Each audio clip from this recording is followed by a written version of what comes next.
coming. Thank you, Mr. President. Mr. President, I come to the floor today to discuss the Senate plan for justice reform.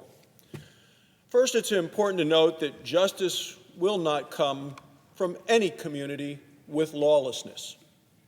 It will not come from any community with a disregard for law and order.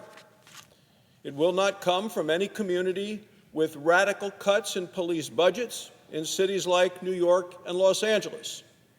It will not come from any community that defunds the police.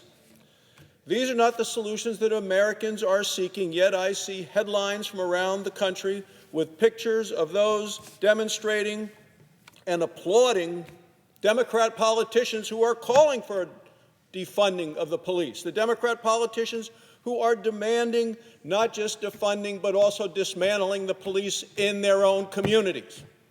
That will not work, Mr. President. That will not work, and the American people see it and they know it. In fact, a new ABC poll finds that 64% of Americans oppose these dangerous, liberal ideas like defunding the police. 60% oppose police department budget cuts. Liberal leaders, meanwhile, and look, they've let anarchists occupy part of Seattle. Turn on the TV, you can see what's happening there. They have actually burned down a police precinct. They called this area CHAZ, C-H-A-Z, the Capitol Hill Autonomous Zone. Can you imagine such a thing, Mr. President? Well, now they've renamed it to CHOP, which stands for the Capitol Hill Occupied Protest. Whatever they want to call it, to me and to Americans all across the country, it is still criminal lawlessness. Democrats and Republicans need to stand up to these dangerous radicals. We must never defund or disband the police. Never. Defunding police departments is a dangerous idea. Violent crime will spike. Call 911 and no one will be there to respond to your emergency. Mr. President, I believe rather than defund, we must defend the police as appropriate and make sure that we invest more in law enforcement, not less. We need to improve police training, accountability, transparency, recruiting, and community engagement, and that is what the Republican bill does. House Democrats have written a very partisan bill aimed at making over and taking over, not just making over, but also taking over policing in America. Democrats' plan would nationalize the police, nationalize it. 18,000 police units, 800,000 police officers, nationalize the police, and of course without adequate funding. The truth is, the House isn't even in session. Their plan was written in secret. House Democrats didn't consult Republicans and apparently didn't even consult a number of their own members. They didn't plan to debate the bill and don't plan to debate it for a couple of weeks. Now, Mr. President, as you know, Republicans, on the other hand, have been working, listening, and we're leading. Our effort, of course, is led by Senator Tim Scott of South Carolina. We have developed what I believe is a smart plan and a workable solution. The bill is called the Justice Act.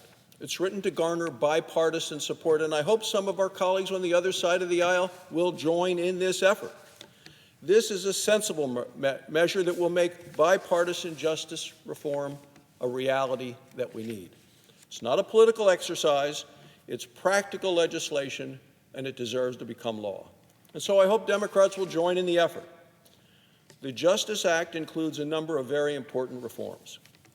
It provides for every police officer in the country to use body cameras to curb the unnecessary use of force. And Mr. President, I will tell you, I believe that body cameras have made a difference in changing the heart of Americans all across the country.